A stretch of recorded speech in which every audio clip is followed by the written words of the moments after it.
Hello दोस्तों, आज फिर से मैं आपके साथ एक न्यू केक डिज़ाइन शेयर कर रही हूँ। आज का जो हमारा केक है ये हमने एक रोका सेरेमनी के लिए बनाया था। और इसके लिए ना जो डेकोरेशन की है वो ना तो फॉन्डेंट से है ना क्रीम से है।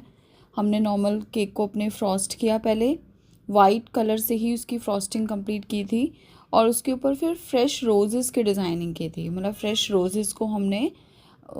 रोज़ेस को यूज़ किया था इसको डेकोरेट करने के लिए। और इसके लिए एक मैंने बहुत ही ब्यूटीफुल सा एक टॉपर भी, कस्टमाइज टॉपर था वो। ये उन्हीं जिनका ये केक का ऑर्डर है उनकी ही डिमांड थी कि हमें कस्टमाइज टॉपर चाहिए रोका सेरेमनी के लिए। सो यहाँ पर मैंने इस केक को पहले ही फ्रॉस्ट करके रख लिया था। जो हमारा केक की क्वांटिटी है वो अराउंड 2 kg क्वांटिटी है इसकी। और फ्लेवर वही है, मिक्स फ्रूट फ्लेवर। ये मेरा एवरग्रीन फ्लेवर है, बहुत ज़्यादा डिमांड में रहता है, लोग इसको बहुत पसंद करते हैं। सो मैंने इसकी क्रम कोटिंग पहले ही करके रख दिया था। जो मैंने टिन्स यहाँ पे यूज़ किए हैं वो 7 इंचेस के टिन थे। और जो हमारा केक ड्रम है जिसके ऊपर मैंने ये केक को बनाया है वो मैंने लिया था 10 इंचेस में।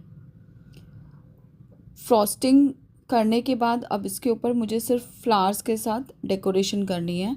फ्रॉस्टिंग के लिए कलर भी किसी तरह का कोई अलग से नहीं यूज़ हुआ है, नॉर्मल वाइट वेनिला क्रीम से ही मैंने इसको कंप्लीट किया है। और अलग अलग टाइप के 2 अलग अलग कलर्स में फ्लावर्स इसके ऊपर यूज़ होने हैं। सो उनको कैसे आप यूज़ करो, कैसे डायरेक्ट आप उसको क्रीम के साथ लगा सकते हो कि नहीं लगा सकते हो, ये सब चीज़ें मैं आगे आपको बताती हूँ। यहाँ पर मेरी ये फ्रॉस्टिंग कंप्लीट होती है, ऑलमोस्ट कंप्लीट है। बस लास्ट की फिनिशिंग एक होता है ना कि शार्प एजेस देने के लिए थोड़ा सा आपको स्क्रैपर को ज़्यादा मूव करना पड़ता है, तो यहाँ पर मैं वही कर रही हूँ। अदरवाइज़ मेरी फ्रॉस्टिंग कंप्लीट हो चुकी है। अब मैं अपने ये केक बोर्ड को क्लीन कर रही हूँ। केक बोर्ड को क्लीन करना बहुत ज़रूरी है। जैसे ही आपकी फ्रॉस्टिंग कंप्लीट होती है सबसे पहले आप भी अपने केक बोर्ड को क्लीन करो, उसके बाद ही केक को फ्रिज में रखना। अदरवाइज़ क्या होता है ना कि केक बोर्ड के ऊपर ही आपकी जो क्रीम है वो स्टिक हो जाती है, फिर वो हटती भी नहीं है। वो बाद में ना बहुत ही मतलब बिल्कुल भी अच्छी नहीं लगती, बहुत अनहाइजीनिक लगती है। तो मैं सबसे पहले अपना काम फिनिश करने के बाद सबसे पहले अपने केक बेस को ही क्लीन करती हूँ। और ये देखो मैंने ये फ्लावर्स यूज़ किए हैं। इन फ्लावर्स के जो स्टेम है नीचे उसके ऊपर मैंने एल्युमिनियम फॉयल लगाया हुआ है। एल्युमिनियम फॉयल से क्या होता है ना कि डायरेक्ट आपका जो स्टेम है वो डायरेक्ट आपके केक के कांटेक्ट में नहीं आएगा। एल्युमिनियम फॉयल से कवर हो गया है तो जो स्टेम है वो अंदर चली जाती है। जब आप इनको हटाते हो तो ये आपकी स्टेम बिल्कुल क्लीन निकलेगी। एक्चुअली क्या होता है ना कि जो रोज़ेस या कोई भी फ्लावर्स हैं वो साइंटिफिकली उसको आप एज अ फूड में डायरेक्टली आप उसको यूज़ नहीं कर सकते हो। सो उसी को अवॉइड करने के लिए यहाँ पर ये फॉयल या चॉकलेट से भी आप इसको कवर कर सकते हो। सो चॉकलेट से कवर करने का मेरे पास टाइम ही नहीं था तो मैंने इसलिए ये फॉयल से कवर कर दिया है।